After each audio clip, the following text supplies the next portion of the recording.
ارے عالم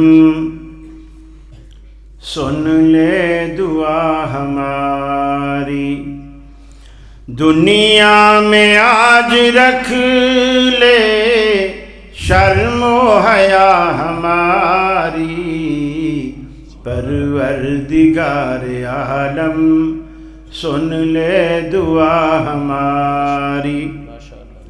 اسلام کا سپاہی یا رب ہمیں بنا دے، اسلام کا سپاہی یا رب ہمیں بنا دے، کر لے قبول یا رب یہ التجا ہماری، پروردگار عالم سن لے دعا ہماری۔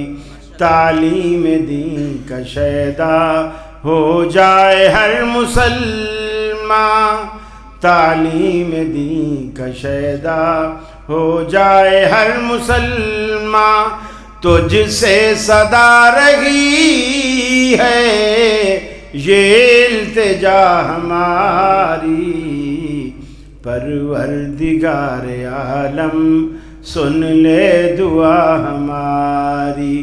دنیا میں آج رکھ لے شرم و حیا ہماری، پروردگار عالم۔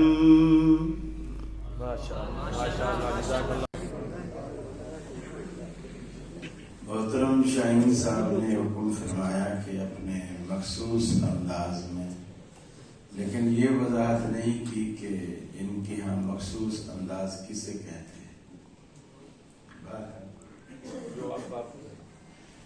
جزاکم اللہ۔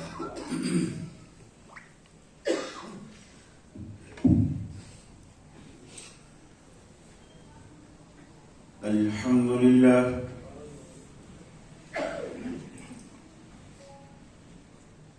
الحمدللہ المنعم المحسن الدیان، ذی الفضل والجود والإحسان، ذی الکرم والمغفرة والامتنان، والصلاة والسلام على سيد الأنبياء خير الأنام، وعلى آله وصحابه وأزواجه العظام،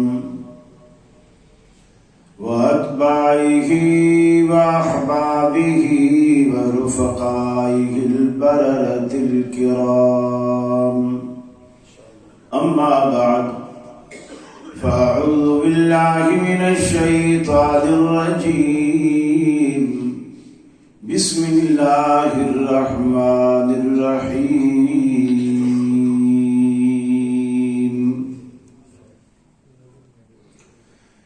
وَإِذْ أَخَذَ رَبُّكَ مِنْ بَنِي آدَمَ مِنْ ظُهُورِهِمْ ذُرِّيَّتَهُمْ وَأَشْهَدَهُمْ عَلَىٰ أَنفُسِهِمْ أَلَسْتُ بِرَبِّكُمْ قَالُوا بَلَىٰ شَهِدْنَا أَن تَقُولُوا يَوْمَ الْقِيَامَةِ إِنَّا كُنَّا عَنْ هَٰذَا غَافِلِينَ۔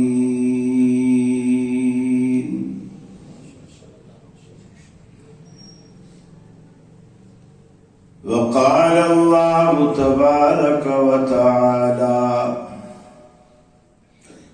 أأرباب متفرقون خير أم الله الواحد القهار۔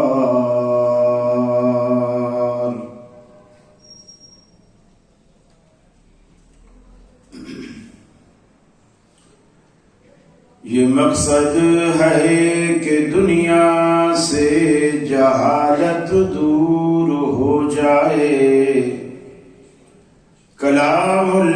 سے مومن کا دل پر نور ہو جائے. یا الہی جب تک کہ میرے جسم میں جان ہے تجھ پہ صدقے تیرے محبوب پہ قربان رہے. میں رہوں یا نہ رہوں پر دل کی ہے یہ دعا، دین احمد اور عزت قرآن رہے. الہی ہم میں پھر وہ صدیق سا ایمان پیدا کر، عمر فاروق سا کوئی جری انسان پیدا کر. رگے تحریک کٹ جائے دم عثمان پیدا کر. علی المرتضی شیر خدا کی آن پیدا کر. واجب الاحترام علماء کرام، صدر مجلس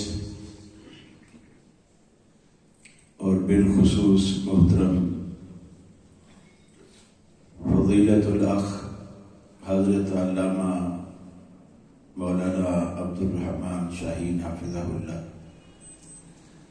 محترم یاسین حیدر صاحب حافظہ اللہ، محترم مولانا عبدالرحیم کلیم صاحب حافظہ اللہ، دیگر علماء، زعماء، خطباء، مدرسین، طلباء اور ڈیرہ غازی خان کے میرے اہل توحید مسلم بھائیوں، میری مسلم ماؤں، بہنوں، بیٹیوں، آج ہم ایک دعوتی، اصلاحی اور تبلیغی پروگرام کے تحت جمع ہیں. اصلاح مقصود ہے، بگاڑ مقصود نہیں ہے. محبت مقصود ہے، نفرت مقصود نہیں ہے.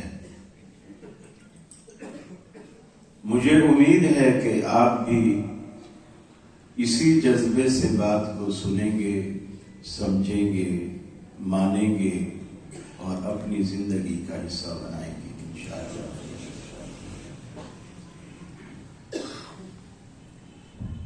اللہ نے دنیا میں کوئی بھی چیز بیکار نہیں بنائی، اور جب اس نے کوئی حقیر چیز بھی بیکار نہیں بنائی تو اتنا بڑا انسان وہ بے مقصد بنائے گا، یہ اس کی حکمت کے بالکل خلاف. انسان کا ایک خاص مقصد ہے اور ہمیں اس مقصد کو پانے کے لیے دنیا میں بھیجا گیا. رہنمائی کے لیے اللہ نے انبیاء کا ایک طویل سلسلہ چلایا، جو سیدنا آدم علیہ السلام سے لے کر ہمارے پیغمبر جناب محمد رسول اللہ صلی اللہ علیہ وسلم تک یہ سلسلہ جاری رہا. آپ اگرچہ دنیا سے چلے گئے، لیکن آپ کا دین، آپ پر نازل ہونے والی کتاب قرآن مجید، آپ کی 23 سالہ دور نبوت کی پوری زندگی جو کتب احادیث کی شکل میں آج الحمدللہ مسلمانوں کے درمیان محفوظ ہے، اور انشاءاللہ قیامت تک یہ اسلام اسی طرح محفوظ رہے. اور یہ حفاظت اللہ تعالی آپ جیسے لوگوں سے ہی دیتا ہے. محدثین بھی انسان تھے، جنہوں نے حدیثیں لکھی وہ بھی انسان تھے، جنہوں نے حفظ کی وہ بھی انسان تھے، وہ جن سے پڑھے وہ بھی انسان تھے، جو پڑھے وہ بھی انسان تھے. اور یہ سلسلہ قیامت تک اسی طرح چل رہا ہے. اور اللہ آپ سے بھی دین کا کام لے رہا ہے، اور اللہ کرے لیتا رہے، کیونکہ اس سے زیادہ اچھا، پاکیزہ اور خوبصورت مشن اور مقصد اور کوئی نہیں ہے۔ اب جب انسان کے مقصد کی بات ہے کہ اللہ نے انسان کو ایک مقصد سے بھیجا ہے، وہ مقصد کیا ہے؟ ایک مقصد یہ ہے جو ہم عموماً سطحی سوچ رکھنے والے اسے کہتے ہیں کہ میاں ایک ہی مقصد ہے، آؤ دنیا میں کچھ پڑھو لکھو، شادی کرو، بچے پیدا کرو اور پھر مر جاؤ، بس یہ ایک مقصد ہے۔ یہ مقصد نہیں، یہ مقصد تو جانور بھی پورا کر رہے ہیں۔ جانور بھی دنیا میں آتے ہیں، شادیاں نہیں کرتے، لیکن بکری ملتے تو ہیں نا، ان کی نسل آگے چلتی ہے، پھر وہ کسائیوں کے ہتھے چڑھ جاتے ہیں، آپ انہیں رگڑ جاتے ہیں، کھا جاتے ہیں، اور پھر یہ سلسلہ اسی طرح چلتا رہتا ہے۔ یہ مقصد تو جانور پورا کر رہے تھے، پھر اللہ کو انسان بنانے کی کیا ضرورت تھی؟ حتیٰ کہ جب فرشتوں نے بھی کہا اللہ تو ایسی مخلوق بنا رہا ہے، جنات کے تجربے کی بنیاد پر، جو جنات کو وہ دیکھتے تھے کہ یہاں خون خرابہ کرتے ہیں، لڑائی فساد دنگا یہ وہ اس طرح کی چیزیں کرتے ہیں، تو دوسری مخلوق زمین میں بنا رہا ہے جو قتل و غارت کرے گی، خون ریزی کرے گی، فساد کرے گی۔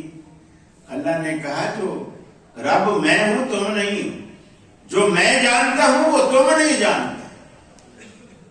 اس انسان کا بڑا عظیم مقصد ہے، اور یہی وجہ ہے انبیاء دنیا میں سب سے زیادہ عزت والے ہوتے ہیں اللہ کے نزدیک، اور اللہ نے جتنے انبیاء دنیا میں بھیجے ہیں وہ سارے کے سارے، ان میں سے ایک بھی نہ فرشتہ بھیجا ہے، نہ جن بھیجا ہے، نہ عورت بھیجی، سارے کے سارے انسان بھیجے اور مرد بھیجے۔ ما ارسلنا من قبلک الا رجالا نوحی الیہم۔ جتنے بھی انبیاء اللہ نے دنیا میں بھیجے وہ انسان بھی تھے اور مرد بھی تھے۔ گویا ان دونوں چیزوں کو، انسان کو باقی مخلوق پر فضیلت ہے، پھر انسانوں میں مردوں کو عورتوں پر فضیلت ہے۔ عورت نبی نہ ہونے کی وجہ یہی ہے کہ عورت مفضول ہے، اور پیغمبر کو جچتا نہیں ہے کہ وہ مفضول مخلوق کے اندر سے آئے اور کوئی مرد اس پر حاکم بن کر آئے۔ ظاہر بات ہے اگر عورتوں میں پیغمبر ہوتا تو وہ کسی کی بیوی بھی ہوتی اور مرد اس کا حاکم ہوتا۔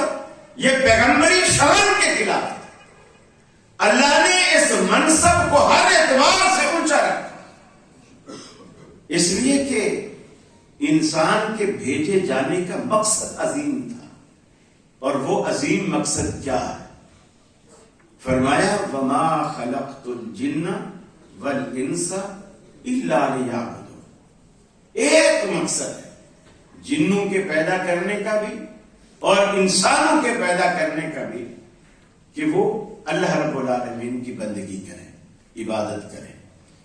آپ دیکھیں کہ دنیا نے کیا کیا، آپ کے پڑوس میں دیکھیں، دائیں دیکھیں بائیں دیکھیں، دن رات غیر اللہ کی پوجا اور پرستش ہوتی ہے۔ کھائیں اس کا اور گائیں کسی کا، تنخواہ دے کوئی اور ملازم کام کرے کسی کا، مرغی کو دانا ڈالے آپ، انڈا دے پڑوسیوں کے گھر میں، اس مرغی کو کون رکھے گا؟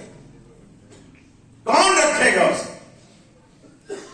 اور یہ اس کی اتنی بڑی اہمیت تھی اس عقیدے کی، اس نظریے کی، کہ ابھی دنیا وجود میں ہی نہیں آئی تھی۔ نہ دنیا میں سورج تھا، نہ چاند، نہ ستارے، نہ زمین، نہ آسمان، کچھ بھی نہیں تھا۔ عالم ارواح میں اللہ رب العالمین نے آدم علیہ السلام کی جتنی اولاد قیامت تک آنی تھی، اللہ نے وہ آدم علیہ السلام کی پشت سے نکال کر ان کو ایک خاص قسم کا وجود دے کر ان کا ایسے اجتماع جیسے آج آپ بیٹھے ہیں، ایسے اللہ نے اپنے سامنے ان سب کو جمع کیا اور ان کے سامنے ایک بات رکھی. بات رکھی نہیں، صرف رکھی نہیں، پھر ان سے وعدہ لیا کہ تم بتاؤ کہ تم کیا کہتے ہو. فرمایا وَإِذْ أَخَذَ رَبُّكَ مِن بَنِي آدَمَ مِن ظُهُورِهِمْ. وہ وقت یاد کرو، وہ لمحہ یاد کرو جب رب العالمین نے، کائنات کے بادشاہ نے، کائنات کے حاکم حکمران نے، کائنات کے مربی نے آدم علیہ السلام کی پشت سے قیامت تک آنے والی نسل کو نکالا.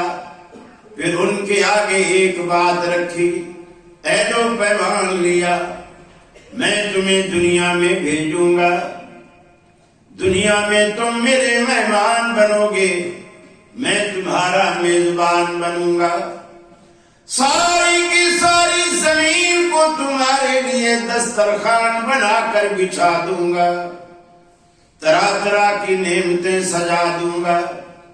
کہیں تمہیں کنو نظر آئیں گے، کہیں انار اور انگور نظر آئیں گے، کہیں آم اور کیلے نظر آئیں گے، کہیں سیب اور امرود نظر آئیں گے. دنیا کی ساری نعمتیں تمہاری منتظر ہوں گی، لیکن تمہیں صرف اس لیے بھیجوں گا کہ نعمتیں میری کھاؤ تو شکر بھی میرا بجا لاؤ. اس مقصد کے لیے میں تمہیں دنیا میں بھیجوں گا. لیکن اپنے ضمیر کو ٹٹول کر، اپنے ضمیر کو جھنجھوڑ کر میرے ایک سوال کا جواب دیجئے. دنیا میں جانے سے پہلے میں تمہیں دنیا میں بھیجنے کے بعد اتنی نعمتوں سے نوازوں گا، حتیٰ کہ سورج کو تابانی عطا کروں گا تو تمہارے لیے، میں چاند کو لمعانیت عطا کروں گا تو تمہارے لیے، ستاروں کو درخشانی عطا کروں گا تو تمہارے لیے. بدلے میں صرف مجھے یہ بتاؤ، الست بربکم، میری یہ نعمتیں پانے کے بعد کس کو اپنا معبود مانو گے؟ کس کو اپنا معبود مانو گے؟ مجھے اپنا رب سمجھو گے کہ نہیں؟ راتوں کو اندھیرا عطا کروں گا تمہارے لیے، صبح کو سویرا عطا کروں گا تمہارے لیے.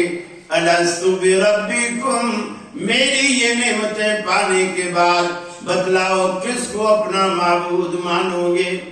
دریا متلاطم اور سمندر موجزن ہوں گے تمہارے لیے، ندیاں بل کھاتی نظر آئیں گی تمہارے لیے، سب سے لہکیں گے تمہارے لیے، انادل چہکیں گے تمہارے لیے، گلشن مہکیں گے تمہارے لیے.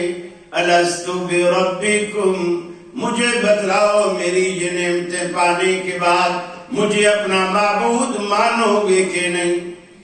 اللہ کا قرآن کہتا ہے ساری مخلوق، ساری کی ساری مخلوق، اس میں کوئی بھی نہیں بچا، جن میں عربی بھی ہیں، عجمی بھی ہیں، گورے بھی ہیں، کالے بھی ہیں، نمک حلال بھی ہیں، نمک حرام بھی ہیں، سعادت مند بھی ہیں، شقاوت پسند بھی ہیں. ساری کی ساری مخلوق نے یک زباں ہو کر کے اللہ کے سوال کے جواب میں یہ کہا کہ قالوا بلا، اللہ کیوں نہیں، تو ہی تو ہمارا داتا ہے، تو ہی تو ہمارا رب ہے، تو ہی تو ہمارا کارساز ہے. آج دنیا میں آنے کے بعد اہل حدیثوں کے سوا کسے یہ وعدہ یاد ہے؟ کس کو یہ وعدہ یاد ہے کہ میں رب العالمین سے وعدہ کر کے آیا ہوں کہ تیرے سوا کسی کو داتا و دستگیر نہیں مانوں گا؟ کوئی کسی کو یاد کرتا ہے غم کے وقت، کوئی کسی کو یاد کرتا ہے خوشی کے وقت، کوئی اپنے دلوں میں بت خانہ بنا کر اپنے اندر اس صنم کی پوجا کیے رہتا ہے، خیالوں میں، تصور شیخ میں، جیسے کسی نے کہا دل کے آئینہ میں ہے تصویر یار، جب ذرا گردن جھکائی دیکھ لی، کسی نے کہا ہم نے تیرے ملنے کی ترکیب یہ سوچی ہے، دل میں ہی بنا لیں گے چھوٹا سا صنم خانہ۔ اب یہ جو دلوں میں صنم خانے سجانے والے پتھر کے بت نہیں، تصور شیخ کے بت دلوں میں سجانے والے، یہ جب دست بستہ وضو کر کے دست بستہ اللہ کے حضور کھڑے ہو جاتے ہیں، کبھی رکوع کی شکل میں، کبھی سجدے کی شکل میں، اقبال نے انہی لوگوں کے لیے یہ کہا، کبھی سر بسجدہ ہوا جو میں تو زمین سے آنے لگی صدا، تیرا دل تو ہے صنم آشنا، تجھے کیا ملے گا نماز میں؟ پہلے اپنے دلوں کے بتوں کو پاش پاش کیجیے، ان صنم خانوں کو توڑیے۔ پہلے جب تک اپنے دل کے صنم خانے نہیں ٹوٹتے، آپ دنیا میں موجود صنم خانوں کے خلاف آواز ہی نہیں اٹھا سکتے۔ یہ آپ کی بحیثیت مسلمان یہ ذمہ داری ہے۔ اللہ رب العالمین نے قرآن پاک میں فرمایا، میرے نیک بندے، اللہ کے نیک بندے توحید والے وہ ہیں جب اللہ رب العالمین کا اذا ذکر الذین وجلت قلوب واذا تلیت علیہم آیاتہ زادتہم ایمانا، جب اللہ کا قرآن پڑھا جاتا ہے ان کے ایمان بڑھ جاتے ہیں اللہ رب العالمین کا قرآن سن کر۔ اور جب اکیلے اللہ کا ذکر کیا جائے مشرک کا یہ حال ہوتا ہے، فرمایا جب بھی اکیلے اللہ کا ذکر ہوگا غیر اللہ کا کوئی تذکرہ نہیں ہوگا، غوث کا نعرہ نہیں لگے گا، فلاں کا نعرہ نہیں لگے گا، بہاء الحق کا نعرہ نہیں لگے گا، اس وقت لوگوں کے دلوں کی یہ کیفیت ہوتی ہے۔ فرمایا اشمئزت قلوب الذین لا یؤمنون بالآخرہ، ان بدبختوں کے دل گھٹ جاتے ہیں، تنگ ہو جاتے ہیں، بالکل ایسے ہو جاتے ہیں جیسے یہ بالکل ویران ہو چکے ہوں، مردہ خانے جیسے ہو جاتے ہیں، اور جیسے ہی غیر اللہ کا نام اس میں آئے فرمایا اذا ہم یستبشرون، اچانک ان مردہ خانے میں روح لوٹ آتی ہے۔ پھر اس کونے سے نعرہ لگے گا یا غوث اعظم، یہاں سے نعرہ لگے گا یا رسول اللہ، یہاں سے نعرہ لگے گا یا بہاء الحق، وہاں سے نعرہ لگے گا یا علی مدد۔ ایسے ہو جائے گا جیسے ان مردہ خانوں کے اندر روح واپس لوٹ آئی ہو۔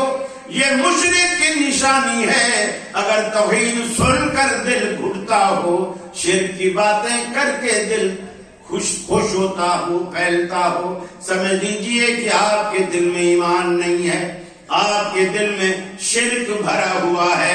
پہلے دل کے اس بت کو توڑیے۔ آپ دیکھیے اللہ کے پیغمبروں کو، سیدنا یوسف علیہ السلام قید ہو کر غار میں آئے، غار والوں نے دیکھا بڑا نیک بھی معلوم ہوتا ہے، چہرہ بھی نورانی ہے، خوبصورت بھی ہے۔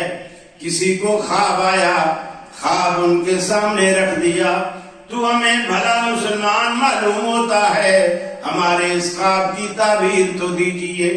سیدنا یوسف علیہ السلام نے خوابوں کی تعبیر دینے سے پہلے انہیں کہا کہ پہلے میرے ایک سوال کا جواب دیجیے، اپنے ضمیر کو جھنجھوڑ کر، اَأَرْبَابٌ مُتَفَرِّقُونَ خَيْرٌ، کیا بہت سارے خدا بہتر ہوتے ہیں، ام اللہ الواحد القہار، یا اکیلا اللہ رب العالمین بہتر ہے؟ مجھے بتاؤ۔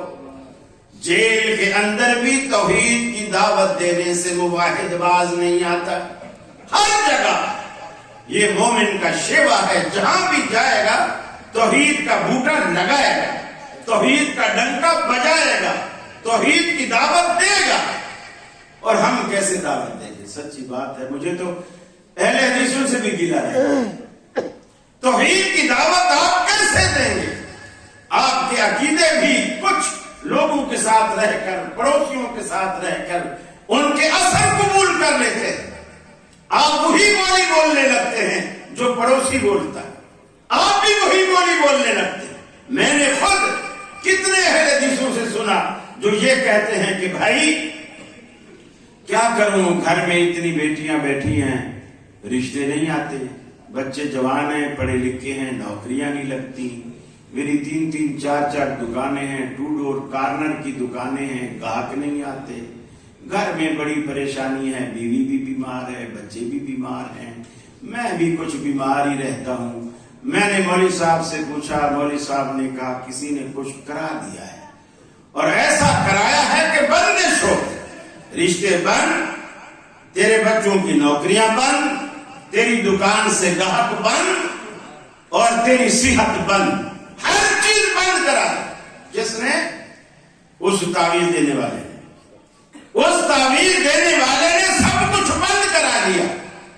اب اس کا اتنا اللہ کے بارے میں اتنا کمزور عقیدہ ہے یہ کہ گویا اللہ آپ کی بیٹیوں کے رشتے کرانا چاہتا ہے، لیکن تعویذ والوں نے اسے رکوا دیا۔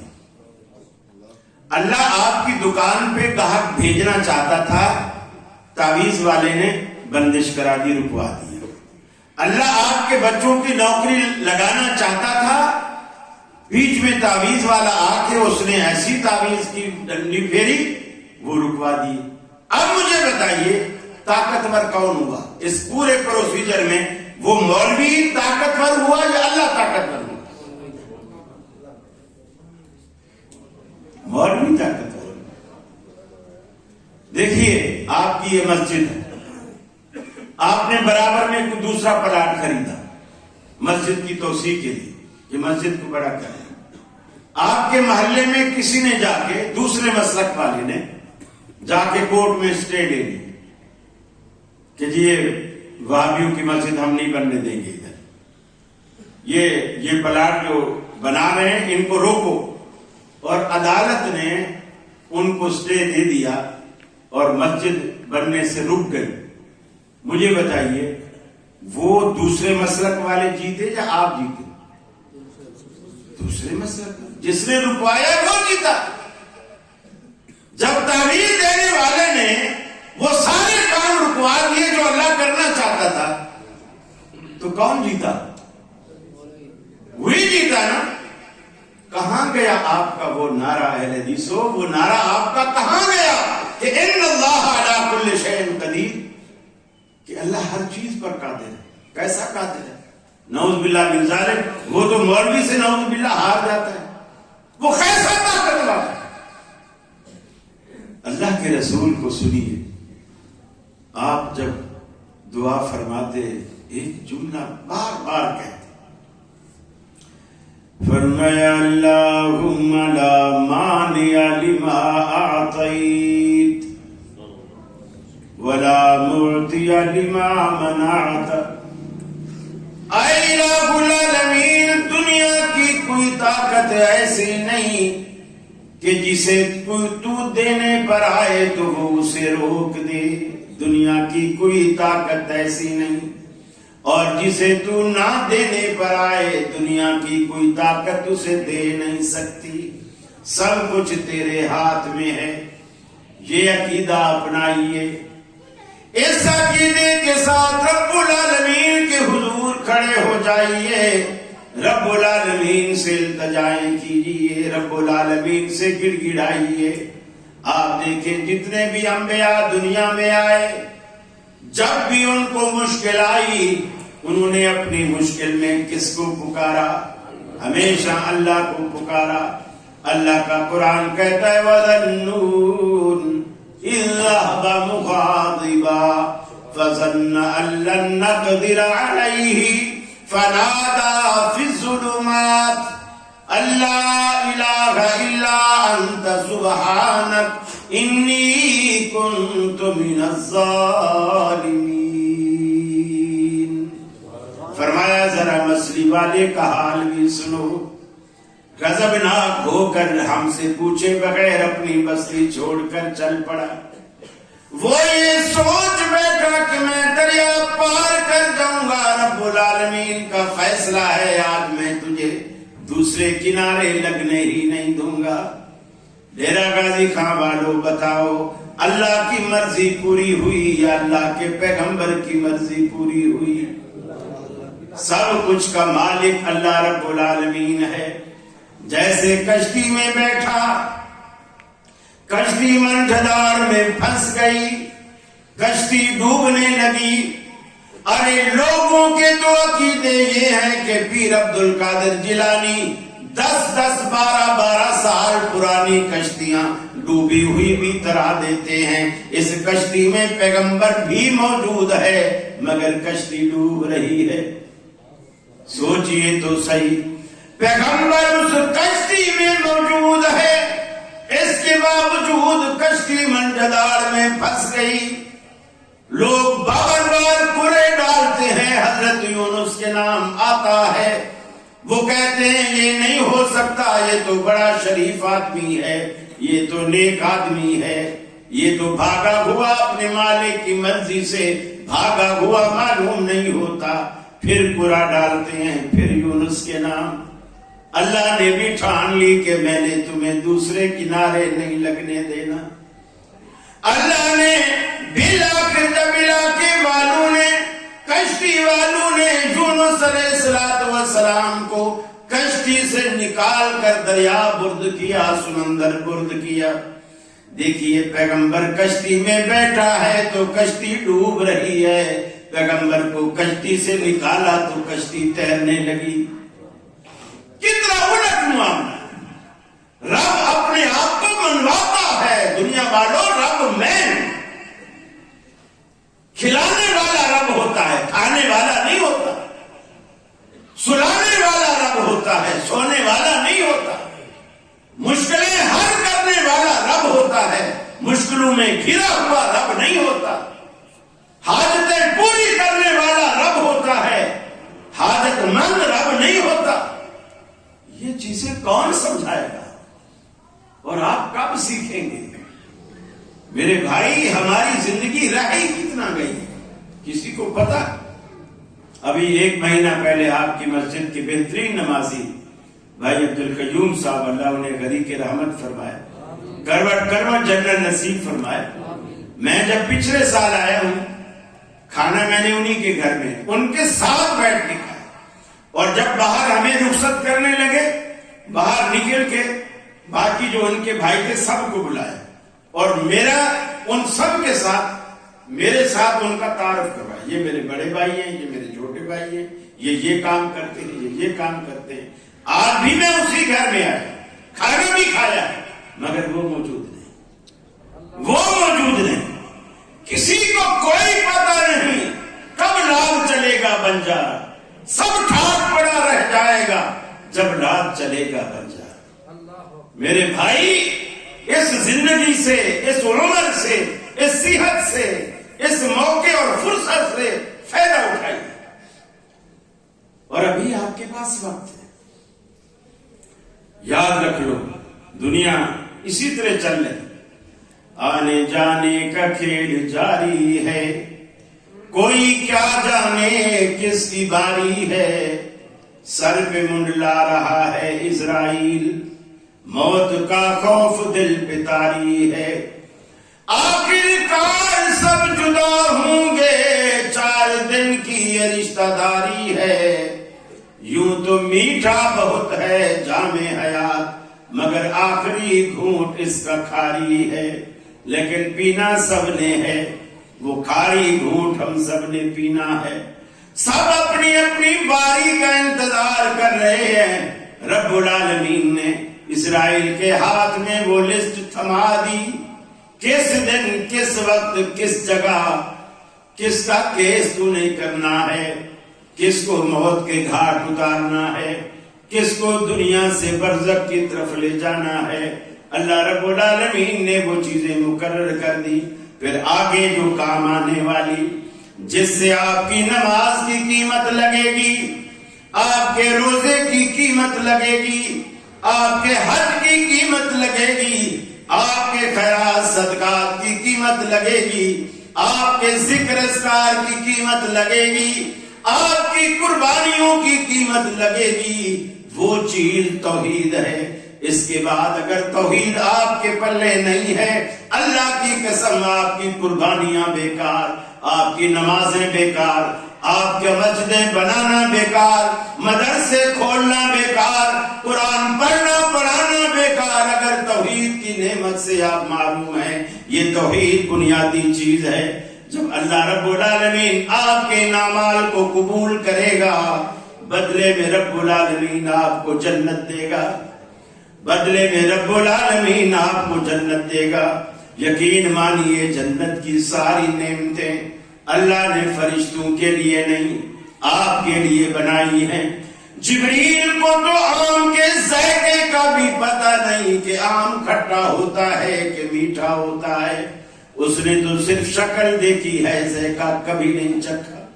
یہ ساری چیزیں اللہ رب العالمین نے آپ کے لیے بنائی ہیں، بلکہ اللہ کا قرآن کہتا ہے وَلَكُمْ فِيهَا مَا تَشْتَهِي أَنفُسُكُمْ وَلَكُمْ فِيهَا مَا تَدَّعُونَ، فرمایا جو بھی تمہارا نفس جی جس چیز کی خواہش کرے گا، اللہ رب العالمین تمہاری وہ خواہش جنتوں میں پوری کرے گا۔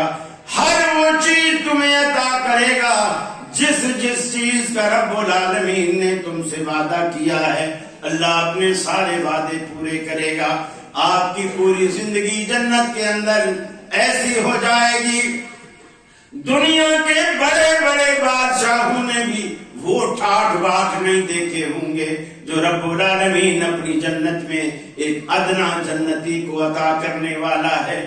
ساری جنتوں میں جہاں تک اس کی نگاہ جائے گی، پیچھے جہاں تک نگاہ جائے گی، دائیں جہاں تک نگاہ جائے گی، بائیں جہاں تک نگاہ جائے گی، سامنے جہاں تک نگاہ جائے گی، اللہ کہے گا میرے بندے، اس بندے سے جو دوزخ سے سب سے آخر میں نکلے گا، جنت میں سب سے آخر میں جائے گا، دل میں سوچتا ہوگا یار لوگوں نے تو قبضے کر لیے ہوں گے، جو پہلے آئے ہوں گے، پتہ نہیں میرے لیے کوئی جگہ بچی ہے کہ نہیں۔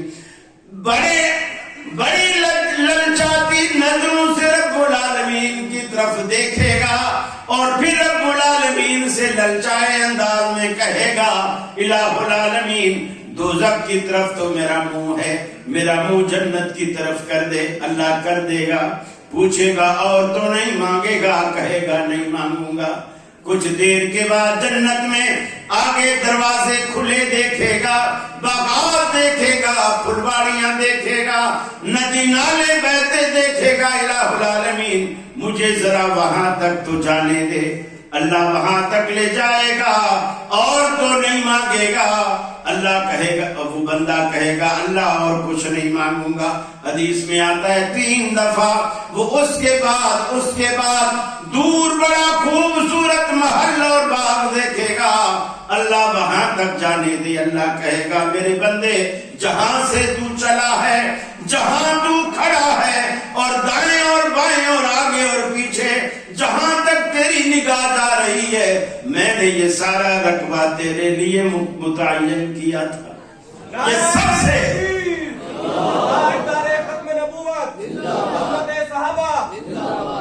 یہ سب سے ادنا درجے کے لیے۔ اور پھر دنیا میں آپ نے ایسا کوئی ریموٹ نہیں دیکھا ہوگا، اس میں بھی سیل لگتا ہے، پھر اس میں بٹن میں بھلے وہ ٹچ بھی ہو تو آپ کا انگوٹھا، آپ کی انگلی اس جگہ پہ ٹچ ہونی چاہیے تو وہ ریموٹ کام کرتا ہے۔ اللہ وہ ریموٹ جنت میں آپ کے دماغوں اور آپ کے خیالوں میں فٹ کر دے گا، نہ سیل لگے گا، نہ سیل کی ضرورت پڑے گی، نہ سیل فیوز ہوگا۔ دماغوں میں کیسے لگے گا؟ مثلا ایک انار کھڑا ہے لیکن اونچا ہے، انار ہے اونچا ہے، آپ کا دل چاہتا ہے کہ یار انار تو ہے، سیڑھی بھی نہیں ہے لیکن اونچا ہے، دل چاہ رہا ہے کھانے کو، کیسے کھاؤں، کاش یہ نیچے ہوتا۔ اللہ کی قسم اللہ نے جنت میں کاش نہیں رکھی، کاش نہیں رکھی کہ بندہ حسرت دنیا میں بھی حسرتوں میں پھرے اور جنت میں بھی حسرتوں میں پھرے. اللہ کہے گا بندے اب ان حسرتوں کو دور کر, کہہ دو ان حسرتوں سے کہیں اور جا بسیں. اتنی جگہ کہاں ہے دل داغدار میں. اللہ رب العالمین آپ کو وہ چیز عطا کرے گا, صرف آپ سوچیں گے یہ کاش یہ نیچے ہوتا. آپ کے دماغ میں جو ریموٹ لگا ہوا ہے اس کا کنیکشن اس کے سارے پھلوں کے ساتھ. اللہ کے حبیب فرماتے ہیں آپ نے ایسا سوچا کاش یہ نیچے ہوتا, وہ نیچے آ جاتا, وہ نیچے آتا ہے. آپ اسے توڑتے ہیں, کھاتے ہیں, پھر وہ ٹہنی خود بخود اوپر جاتی ہے اور وہ انار پھر سے لگ جاتا ہے. آپ نے کھا لیا, پیٹ بھر کے کھایا, کوئی بول و براز نہیں, صرف پسینہ آئے گا اور پسینے سے رب العالمین آپ کی وہ ساری غذا ہضم کر دے گا, ساری غذا ہضم کر دے گا. یہ جو جملہ بہت عظیم جملہ ہے کہ وَلَكُمْ فِيهَا مَا تَشْتَهِي أَنفُسُكُمْ, یہ کہ آپ کو یہ ملے گا, یہ ملے گا, یہ ملے گا, یہ بڑی لمبی لسٹ تھی.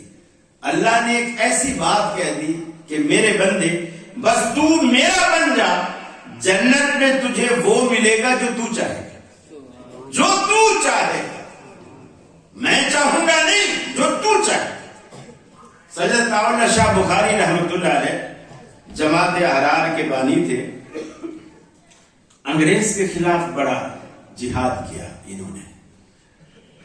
اللہ قبول کر لے, اور کسی کا کوئی بھی اچھا کام ہو تو انہیں ماننا چاہیے اور سراہنا چاہیے. یہ تقریر کرتے کرتے اس آیت پہ جب پہنچے اور جنت کا تذکرہ کیا اور کہا کہ اللہ تمہیں سب کچھ دے گا جو جس کی تم خواہش کرو گے, تو آپ جیسے کوئی بزرگ حقے کے شوقین جیسے ہوتے ہیں, تو وہ کوئی حقے کا شوقین بیٹھا تھا. حقے کے بڑے شوقین ہوتے. میں نے ایسے ایسے لوگ دیکھے ہیں جو حقے کو ایسا سجا کے رکھتے ہیں جیسے پٹھان اپنی گاڑیاں نہیں سجاتے, سائیکل کو بھی پھندنے اور پتہ نہیں کیا کیا لگایا ہوا ہوتا ہے. کار کو بھی اسی طرح, پٹھانوں کی گاڑیاں بھی اسی طرح ہوتی, شیشے تک وہ پھول پھول پھول سارے لگے ہوئے ہوتے. تو وہ حقے کو بھی ایسے انہوں نے بنایا ہوتا, کوئی پیتل کی نڑیاں, اس کی اسٹیل کی, کوئی تلیا اسٹیل کا, بڑے کوئی پائپ اس میں, پھر آگے جو منہ سے جہاں سے پیتے ہیں وہ چاندی کی سلفیاں بنا کے تھوڑی سی خوبصورت زنجیر لگا کے جب پی کے فارغ ہوئے تو اس کو سلفی سے بند کر دیا تاکہ یہ محفوظ رہے اور سیو رہے. یہ بڑے جتن کرتے. کسی بزرگ نے پوچھا شاہ صاحب آپ جو کہتے ہو کہ جنت میں ہر چیز ملے گی جو تم چاہو گے, تو حقہ ملے گا جنت میں؟ تو شاہ صاحب رحمۃ اللہ علیہ نے کہا کہ اگر تو حقہ پیتے پیتے جنت میں چلا گیا, یعنی اللہ نے تیرے حقے پینے کے باوجود بھی تمہیں جنت دے دی اور تو جنت میں چلا گیا, تو ظاہر بات ہے اللہ کا وعدہ ہے کہ تمہیں ہر چیز جنت میں ملے گی جو تم مانگو گے, جس کا تمہارا جی چاہے گا. تو اگر وہاں چاہے گا تو اللہ تعالیٰ تجھے حقہ بھی دے گا. لیکن ایک بات ہے اس کے اندر, وہ بات یہ ہے کہ وہ حقے کے اوپر جو پھول ہوتا ہے نا, جس میں پہلے گیٹی رکھتے ہیں, پھر تمباکو رکھتے ہیں, پھر اوپر آگ کے انگارے رکھتے ہیں, اور پھر نڑی سے اس کو کھینچتے ہیں, وہ دھواں پائپ سے نیچے جا کر پانی سے فلٹر ہو کر پھر نڑی کے راستے اس کے پھیپھڑوں میں چلا جاتا ہے.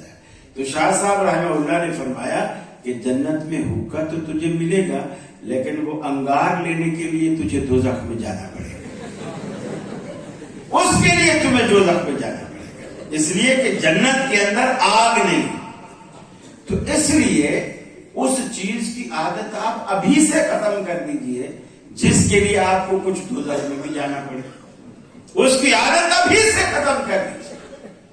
سب سے پہلے آپ عقیدہ توحید کو ٹھیک کیجئے, اس کو ٹھیک کیجئے.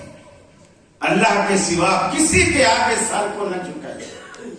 یہ صرف بندے کی توہین نہیں ہے, ہم غیر کے آستانے پر جھک کر نعوذ باللہ اللہ کی بھی توہین کر رہے ہیں. قرآن کہتا ہے لا قدر اللہ حق قدر, ان نابکاروں نے اللہ کی ویسی قدر نہیں کی جیسی قدر کا اللہ استحقاق رکھتا ہے. یہ انہوں نے اللہ کو رتبہ دیا ہی نہیں. جگہ جگہ جھوکے پڑے. ابھی آپ دیکھو شور مچایا لوگوں نے علی مرزا سے جی وہ جیت کے آ رہا ہے, وہ جیت کے آ رہا ہے. حالانکہ ہار جیت تو تب ہوتی ہے جب دو پہلوان لڑے ہوں, پھر جیت ہار ہوتی ہے. پہلوان لڑے ہی نہیں ہے, مقابلہ ہی نہیں ہوا, تو جیت کیسے ہو گئی کہ جو باہر نہیں نکلا. تو محترم شاہین صاحب فرمایا کرتے ہیں کہ جو پیر عبد القادر جیلانی 12 سال کی ڈوبی ہوئی کشتی باہر نکال لیتا ہے, حنیف قریشی صاحب نے اس کو کیوں نہیں کہا پیر صاحب کو کہ علی مرزا کو باہر نکالو؟ 12 سال کی ڈوبی کشتی پیر صاحب نکال سکتے ہیں, تو علی مرزا کو یہ کمرے کے باہر کھڑا ہے, وہ اندر ہے, تو وہ اندر سے کیوں نہیں نکال سکتا؟ اس لیے کہ ان کے پلے کچھ نہیں ہے. پھر وہاں سے ان کے بقول وہ جیت کے آیا. آگے آیا ہے ایک جگہ, کوئی بزرگ بیٹھے ہیں سفید داڑھی والے, ان کے قدموں میں بالکل ایسے گر گیا ہے جیسے آپ نماز میں سجدے میں گرتے ہیں, بالکل ایسے گرا ہوا ہے. اس عقیدے کا ارے اگر تو چلو تیرے بقول اگر تو جیتا بھی تھا نا تو جتوانے والا کون ہے؟ پھر بھی تجھے مسجد میں آ کر اللہ اور نہیں ہے تو پیغمبر زیادہ موجود نہیں ہے, پیغمبر کا بیٹا موجود ہے, کشتی میں کتے موجود ہیں, خنزیر موجود ہے, پیغمبر زیادہ موجود نہیں. کیوں؟ پیغمبر کا زیادہ, پیغمبر کا بیٹا مشرک ہے, پیغمبر کا بیٹا مشرک ہے. اور اللہ کہتا ہے اولئک کالانعام بل هم اضل, یہ تو جانوروں جیسے بلکہ جانوروں سے بھی بدتر ہے. ارے آپ کتے کو بھی 2 دن روٹی ڈالے نا, تیسرے دن وہ آپ کو بھونکنا چھوڑ دیتا ہے. وہ پھر آپ جائیں تو آپ کے پیچھے پیچھے چلتا ہے بغیر زنجیر کے. یہ سمجھتا ہے کہ اس نے 2 دن مجھے ٹکڑا ڈالا. اور جس رب نے ماں کے بطن سے لے کر آپ کا بچپن, لڑکپن, جوانی, بڑھاپا, قبر تک ساری زندگی کے لوازمات پورے کیے, آپ اسی کو بھونکنا شروع کر دیتے, اسی کو بھونکنا شروع کر دیتے. اللہ خود کہتا ہے, گلا کرتا ہے, قد شتم ابن آدم, آدم کا بیٹا مجھے گالی دیتا ہے. جب یہ کہتا ہے کہ اللہ نے اولاد بنا دی, جب یہ کہتا ہے کہ عیسیٰ اللہ کا بیٹا ہے, جب یہ کہتا ہے کہ مریم اللہ کی نعوذ باللہ بیوی ہے, جب یہ کہتا ہے کہ عزیر اللہ کا بیٹا ہے, جب یہ کہتا ہے کہ فلاں نور من نور اللہ, اللہ کے نور کا جز ہے, اس کا حصہ. اللہ نے ایک چھوٹی سی صورت ہے جسے اللہ کے حبیب نے فرمایا اگر کوئی اس کو 1 دفعہ پڑھے تو اللہ 10 باروں کا ثواب دیتا ہے, اور اگر اسے کوئی 3 دفعہ پڑھ لے تو اللہ پورے قرآن کا اجر دیتا ہے.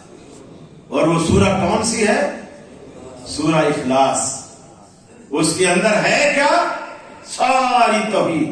قل هو اللہ احد, کہہ دیجئے اللہ ایک. تصریح کا سرے سے جڑی کاٹ کے رکھتا, اللہ ایک.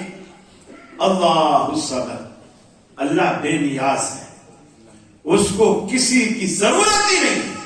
ساری دنیا کو اس کی ضرورت ہے مگر اس کو کسی کی ضرورت نہیں ہے. لم یلد ولم یولد, تم تو پیدا بھی کیے گئے ہو اور آگے بھی تمہاری نسل چلنے والی ہے, تمہارے ماں باپ بھی ہیں, اوپر کی کڑیاں بھی ہیں, نیچے کی کڑیاں بھی ہیں, لیکن لم یلد ولم یولد, نہ وہ جنا گیا ہے, نہ اس نے کسی کو جنا ہے, نہ اس کے ماں باپ ہیں, نہ اس کی اولاد. ولم یکن لہ کفوا احد, رہا اس کی پاور اور اختیار کی بات تو کوئی اس کی برابری کرنے والا نہیں. وہ ہر اعتبار سے اکیلا. ارے قرآن کو ترجمے سے پڑھا کر, قرآن دلوں کے زنگ اتارتا ہے. یقین مانیے یہ اتنی اللہ کو اتنی محبوب ہے یہ سورت. اللہ کے رسول فرماتے ہیں ایک صحابی تھے حضرت معاویہ بن ابی سفیان کی بات نہیں کر رہے, معاویہ بن معاویہ المزنی رضی اللہ تعالی وہ فوت ہو گئے. اللہ کے رسول گئے, جنازہ پڑھایا. جب جنازہ پڑھ کے فارغ ہوئے تو جبریل سامنے آ گئے, گویا انہوں نے جنازے میں شرکت کی تھی. اللہ کے رسول نے پوچھا, جبریل آپ؟ جی یا رسول اللہ, میں جنازہ پڑھنے کے لیے آیا تھا, لیکن میں اکیلا نہیں, میرے ساتھ 70,000 فرشتوں کی جماعت آئی ہے اس معاویہ بن معاویہ المزنی کے جنازے میں شرکت کے لیے. حالانکہ اللہ کے رسول فرماتے ہیں اگر کسی کے جنازے میں 40 موحد بھی کھڑے ہو کر اللہ سے دعا کر لیں, اللہ تعالیٰ ان کی دعا کی لاج رکھتے ہوئے میت کو بخش دیتا ہے, اسے معاف کر دیتا ہے. 70,000 فرشتے جبریل سمیت جبریل کی قیادت میں, اور جنازہ رسول اللہ نے پڑھایا. آپ نے پوچھا, جبریل اس میں کیا خاص بات تھی, کیا خاص بات تھی جو اللہ نے آپ کو بھی بھیجا, 70,000 فرشتوں کو بھی بھیجا؟ حضرت جبریل کہتے ہیں اللہ کے رسول کان یقرأ قل هو اللہ احد ماشیا راکبا قائما او قاعدا, یہ بیٹھا ہوتا, کھڑا ہوتا, سوار ہوتا, پیدل ہوتا, اٹھتے بیٹھتے چلتے پھرتے سورہ اخلاص کا ورد کرتا رہتا. اللہ کو یہ ادا اس کی ایسی بھائی کہ اللہ تعالیٰ نے فرشتوں کو 70,000 کی تعداد میں اس کا جنازہ پڑھنے کے لیے بھیجا. رب تو آج بھی وہی ہے نا, رب تو نہیں بدلا, ہم بدل گئے. رب نہیں بدلا اور نہ ہی رب بدلے گا, لیکن وہ جذبہ, وہ ذوق, وہ شوق جو صحابہ کرام کے اندر رہا ہے, اگر ایمان کی وہی کیفیت, ہم صحابی تو نہیں بن سکتے لیکن نقل تو کر سکتے ہیں, کاپی تو کر سکتے ہیں نا. اگر ہم صحابہ کا جذبہ رکھ کر اللہ کے آگے, اور آپ کچھ بھی نہ کریں, صرف اللہ کے آگے رونے کی عادت ڈال لیں, یقین مانیے دنیا کے جتنے راکی ہیں آپ کا کچھ بھی نہیں بگاڑ سکتے, کچھ بھی نہیں بگاڑ سکتے. آپ بس رشتہ اللہ سے جوڑیں. اللہ یہ نہیں دیکھتا آپ کے کپڑے کیسے ہیں, باسکٹ پہنی ہے کہ نہیں پہنی ہے, آپ کا بینک بیلنس ہے کہ نہیں ہے, آپ کا رنگ گورا ہے کہ نہیں ہے, اللہ یہ نہیں دیکھتا. آپ دیکھیں ابو لہب گورا تھا, چٹا, سرخ, آگ کے انگارے کی طرح. اس کی ماں اسے ابو لہب کہتی کہ میرا بیٹا تو شعلے جیسا ہے, آگ جیسا. اور بلال کالا تھا, رنگ کا کالا ہے. اور آج ابو لہب کہاں ہے؟ جہنم میں. اور حضرت بلال کے لیے اللہ کے رسول اللہ جب معراج سے واپس آئے, آپ نے فرمایا بلال مجھے ایک بات بتاؤ, تم کیا عمل کرتے ہو؟ پہلے تو میں نے جنت پہ تیرے قدموں کی آہٹ سنی, پھر نظر اٹھا کے دیکھا تو تم میرے آگے آگے چل رہا تھا, جنتوں میں چل رہا تھا. اور رشتہ بھی نبی سے کوئی نہیں, ابو لہب کا رشتہ بھی ہے, وہ چاچا بھی ہے. اللہ یہ نہیں دیکھتا اس کا رشتہ کس سے ہے, بلڈ ریلیشن اس کی کس سے ہے, کس سے نہیں ہے. بلال کا کوئی رشتہ نہیں تھا سوائے اس محبت کے جو اس کے دل میں اللہ اور اس کے رسول کی موجود تھی, اس کے سوا اس کا کوئی رشتہ نہیں. لیکن اللہ نے جنتیں عطا کی. میں ایک آخری بات کر کے بات کو ختم کروں گا. امام ذہبی رحمت اللہ علیہ نے اپنی کتاب سیر اعلام النبلاء میں ایک بڑا عجیب و غریب واقعہ نقل کیا. وہ فرماتے ہیں امام محمد بن منقدر رحمہ اللہ کے حوالے سے کہ وہ کہتے ہیں کہ مدینے میں قحط سالی آئی. قحط سالی آئی تو لوگوں نے نماز استسقاء کے لیے باہر, شہر سے تھوڑا باہر میدان میں نکل کر نماز پڑھی, اللہ سے دعا کی. گورنر جو اس وقت کا گورنر تھا اس نے نماز پڑھائی. اس وقت گورنر بھی عالم فاضل, داڑھی والے, مولوی ٹائپ اسی طرح ہوتے تھے. یہ نہیں ہوتا تھا کہ اب سیاست الگ ہے اور دین الگ ہے. وہ دین اور حکمرانی اور یہ سیاست سب ایک چیز ہے. وہی ممبر کا ہی خطیب ہوتا تھا، وہی مصلی کا امام ہوتا تھا، وہی عدالت کا قاضی ہوتا تھا، وہی فوج کا کمانڈر ہوتا تھا، وہ ایک ہی بندے سارے کام کرتا تھا اور سارے کاموں کا وہ اہل بھی ہوتا تھا۔ تو امام محمد بن منقدر کہتے ہیں کہ مدینے میں قحط سالی ہوئی اور بارش نہیں ہو رہی۔ میں لوگوں نے جب نماز استسقاء پڑھی، سارا دن نکل گیا، بارش نہیں ہوئی۔ رات کو میں مسجد میں گیا کہ میں کچھ نفل پڑھتا ہوں، جتنی اللہ نے مجھے توفیق دی۔ مسجد میں چراغ نہیں تھا، بجلی بھی نہیں ہوتی تھی، اور دیا بھی لوگ غربت کی وجہ سے صرف نماز کے ٹائم پر کوئی اگر پیسہ ہوتا تیل ڈال کے جلا لیتے، ورنہ وہ بھی اندھیرے میں پڑھ لیتے۔ میں مسجد کے کونے میں ونڈو بھی تھی، کھڑکی میں پاس جا کر بیٹھ گیا۔ جتنی اللہ نے توفیق دی میں نے نفل پڑھی اور اس کے بعد میں تسبیح پڑھنے بیٹھ گیا۔ تھوڑی دیر بعد ایک شخص آیا، اندھیرا تھا، میں پہچان نہیں سکا کہ یہ کون ہے۔ اس نے اپنے اوپر شال اوڑھی ہوئی تھی، وہ مسجد کے اندر آیا، اس نے 2 نفل پڑھے اور 2 نفل پڑھنے کے بعد اس نے ہاتھ اٹھائے، اور ہاتھ اٹھاتے ہی اس نے اتنا ہی جملہ کہا کہ یا اللہ، تیرا مدینہ پیاسا ہے، تو انہیں پانی کیوں نہیں دیتا؟ تیرا مدینہ پیاسا ہے، تو انہیں پانی کیوں نہیں دیتا؟ امام محمد بن منقدر کہتے ہیں کہ میں کھڑکی کے پاس بیٹھا تھا، میں نے بادلوں کے گرجنے کی آواز سنی، اور وہ گرجے اس کا دوسرا جملہ کہنے سے پہلے برسنا شروع ہو۔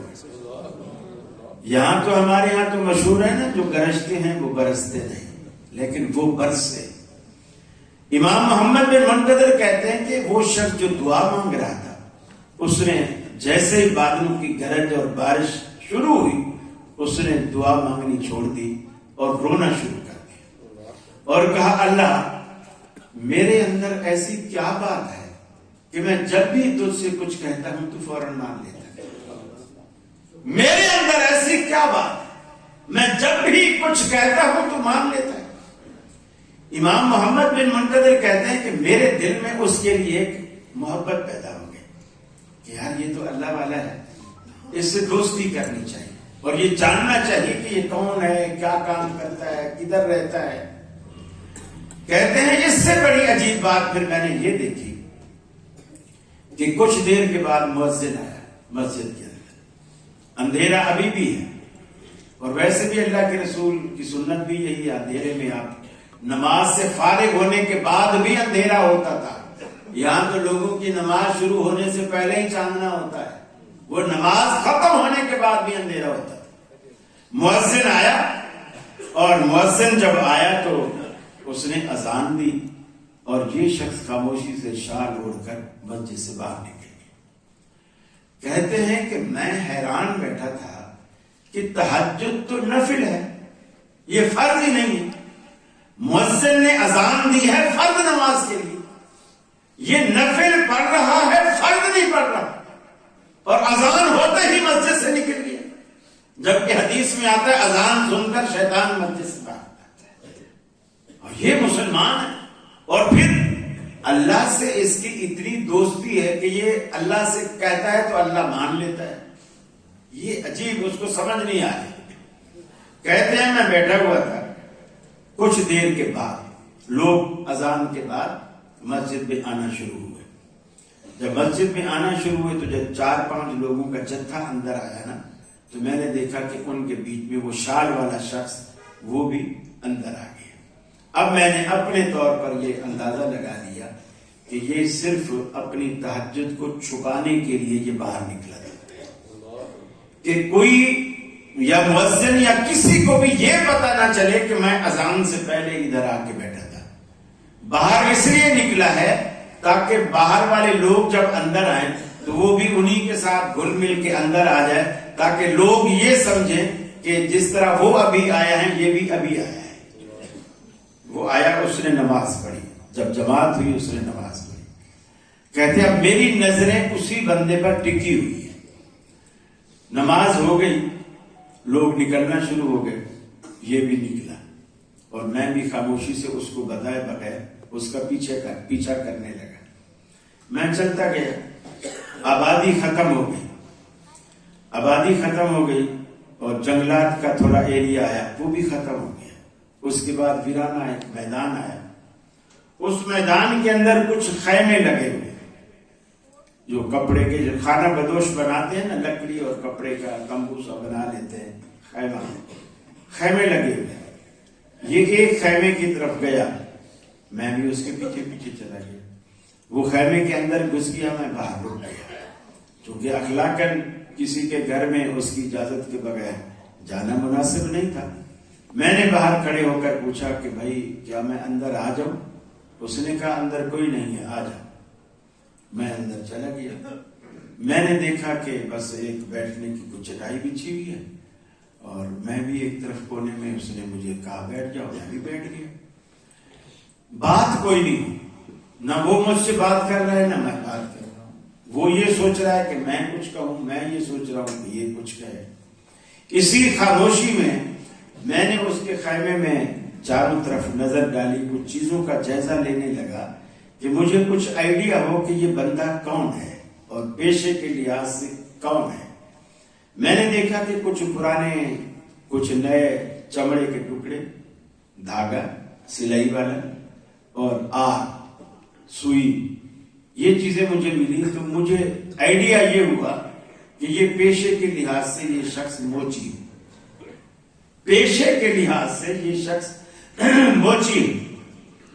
اور میرا یہ جو گمان تھا اس وقت، اب میں جو دوسری رات آیا وہ بندہ نہیں آیا، اذان ہوئی وہ نہیں آیا، نماز ہوئی وہ نہیں آیا، نماز ہو گئی، میں نے سوچا ہو سکتا ہے وہ بیمار ہو، تو میں تو اس کا گھر دیکھ آیا ہوں، تو آپ ایسا کرتا ہوں چلو اس کی عیادت ہی کر لیتا ہوں۔ میں مسجد سے نکلا اور اس کے گھر چلا گیا، وہاں گیا تو جھوپڑی نہیں، وہاں جھوپڑی نہیں۔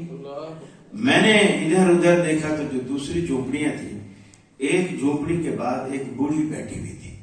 میں نے اس سے پوچھا اماں یہاں ایک جھوپڑی تھی، وہ جھوپڑی بھی نہیں ہے اور جھوپڑی والا بھی نہیں ہے۔ اس اماں نے کہا کل کیا آپ آئے تھے اس کے پاس؟ میں نے کہا کل میں آیا تھا اس کے پاس، لیکن کل میری ملاقات ہو گئی تھی۔ بولے تو نے اس کو کیا کہا تھا؟ نہیں میں نے تو کہا میں اللہ کی رضا کے لیے دوستی کرنا چاہتا ہوں۔ بولے بس اتنا کہا؟ جیسے تو بولے کل اس کی جھوپڑی سے نکلا نا، یہ فوراً اس نے اپنی جھوپڑی خیمہ اٹھایا، اب اس کو رسی باندھی اور اپنے گدھے پہ سوار کیا اور خود بھی ہمیں کچھ نہیں بتایا کہاں گیا ہے، وہ یہاں سے چلا گیا۔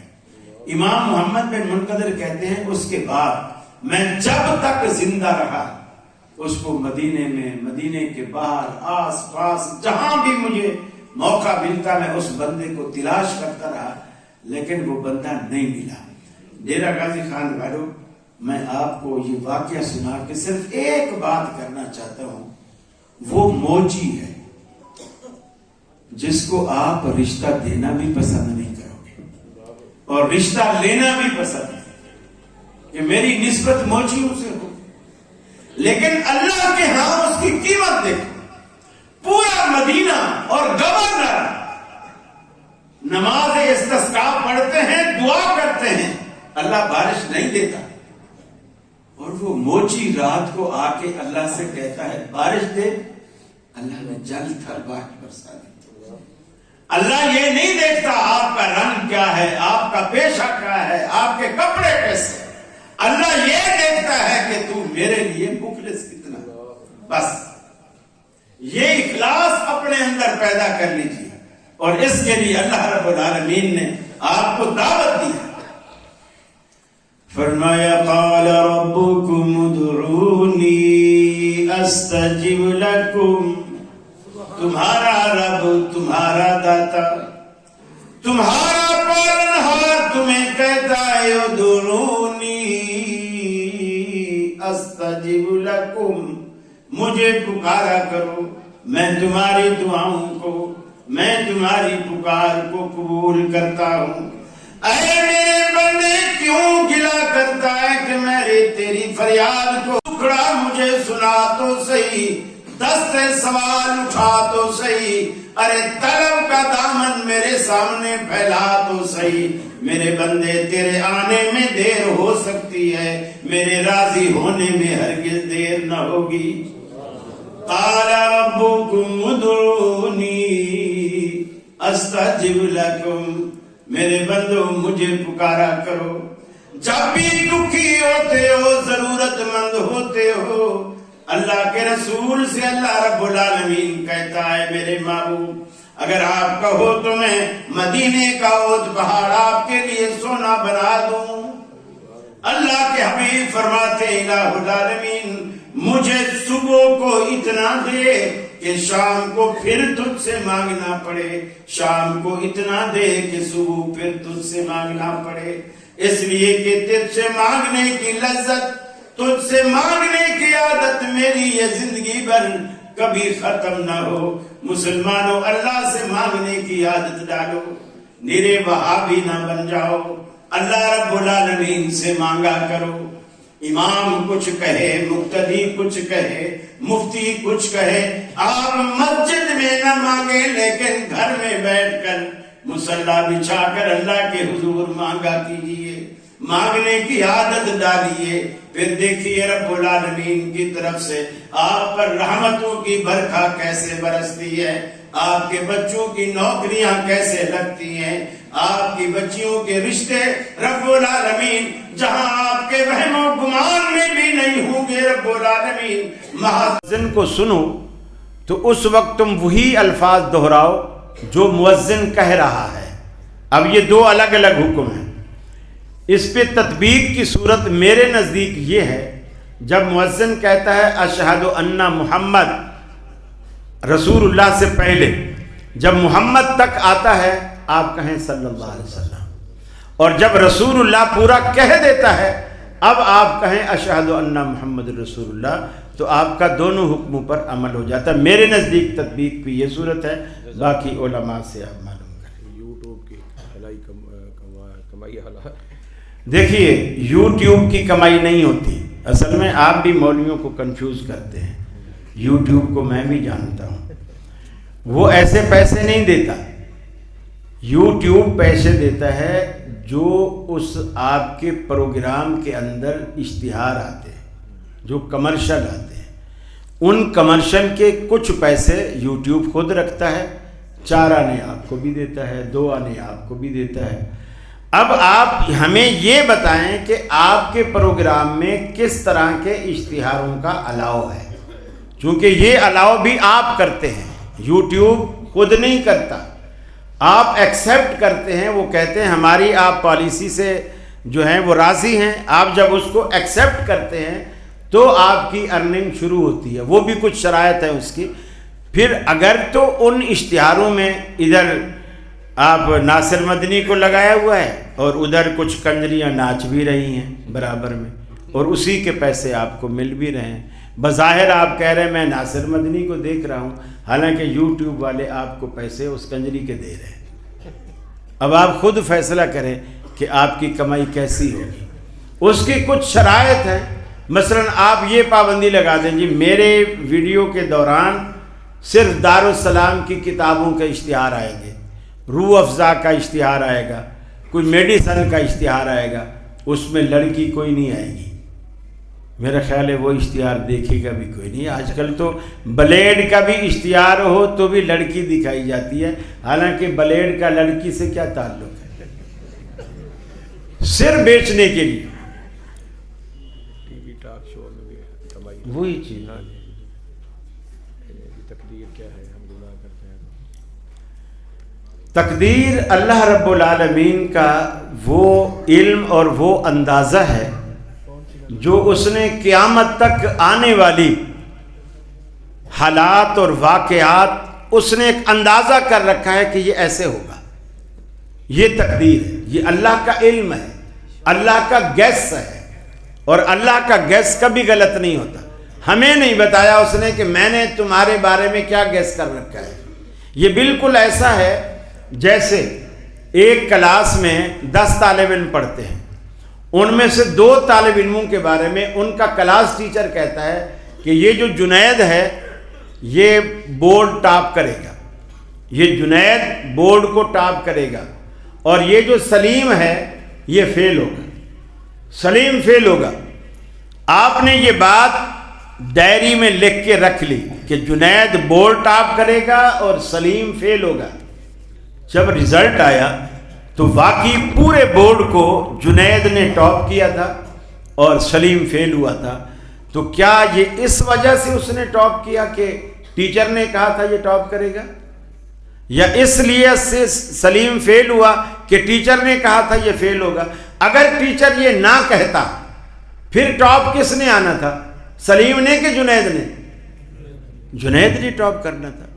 یہ ٹیچر کا تجربہ تھا، چونکہ وہ کلاس میں پڑھاتا تھا، دیکھتا تھا کون ہونہار ہے، کون کام کر کے لاتا ہے، کون ہوم ورک کر کے لاتا ہے، کون سبق یاد کر کے لاتا ہے۔ اس نے اس تجربے کی بنیاد پر کہا۔ اللہ چونکہ ہم سب کا خالق ہے، اللہ کو پتہ ہے کہ یہ آگے چل کے کرنے کیا والا ہے، اور یہی تو کمال ہے اللہ کا۔ فلم دیکھنے کے بعد تو سٹوری ہر کوئی سنا سکتا ہے، کمال تو یہ ہے فلم لکھی بھی نہ گئی ہو اور پھر کوئی سٹوری سنائے کہ اس کی یہ فلم ہے، پھر ہے کمال۔ تو دنیا کی جتنی فلم ہے اللہ نے اس کو، یعنی دنیا میں یہ فلمانے سے پہلے اللہ نے بتا دیا اس کی سٹوری کیا ہے۔ یہ اس کا علم ہے، اسی کو تقدیر کہتے ہیں، اور وہ تقدیر ہمیں مجبور نہیں کرتی۔ اللہ تعالیٰ ہر جگہ پر ہے، اللہ تعالیٰ ہر جگہ نہیں ہے، اپنی ذات کے اعتبار سے اللہ رب اس پہ تو ٹی وی پہ بڑی ڈیبیٹ ہو چکی ہے، اور اس پہ جس نے حنیف قریشی نے ایسے ٹیشو کا ڈبہ پکڑا اور اپنا موبائل جیب سے نکالا اور اوپر رکھا، کہا قاری صاحب بتاؤ اللہ بڑا ہے کہ عرش بڑا ہے؟ آپ کہتے ہو کہ اللہ عرش پر ہے، اللہ بڑا ہے کہ عرش بڑا ہے؟ اگر اللہ بڑا ہے تو عرش چھوٹا ہے، تو پھر بڑی چیز چھوٹی پر آ نہیں سکتی، اور اگر عرش بڑا ہے اور نعوذ باللہ اللہ چھوٹا ہے تو پھر وہ اکبر نہ ہوا جو آپ کہتے ہو اللہ اکبر، اللہ سب سے بڑا ہے، وہ پھر اکبر نہ ہوا۔ میں نے امام مالک رحمۃ اللہ علیہ کا ان کو ایک ہی قول سنایا، میں نے کہا دیکھو امام مالک رحمۃ اللہ علیہ فرماتے ہو قرآن بھی کہتا ہے الرحمن علی العرش استویٰ، رحمان عرش پر مستوی ہے۔ امام مالک کہتے ہیں کہ الاستواء معلوم، استوا یعنی اللہ کا عرش پر ہونا، یہ بات مسلمانوں کو سب کو معلوم ہے۔ والایمان بہ واجب، اور اس کے ساتھ ایمان رکھنا بھی واجب ہے۔ والکیف مجہول، اللہ عرش پر ہے، اس کی کیفیت کیا ہے، کھڑا ہے، بیٹھا ہے، لیٹا ہے، کیا کر رہا ہے؟ والکیف مجہول، اس کیفیت کو ہم نہیں جانتے۔ اللہ ویسے ہے جیسے اس کو پسند ہے، جیسے اس کو اچھا لگتا ہے۔ اور والسؤال عنہ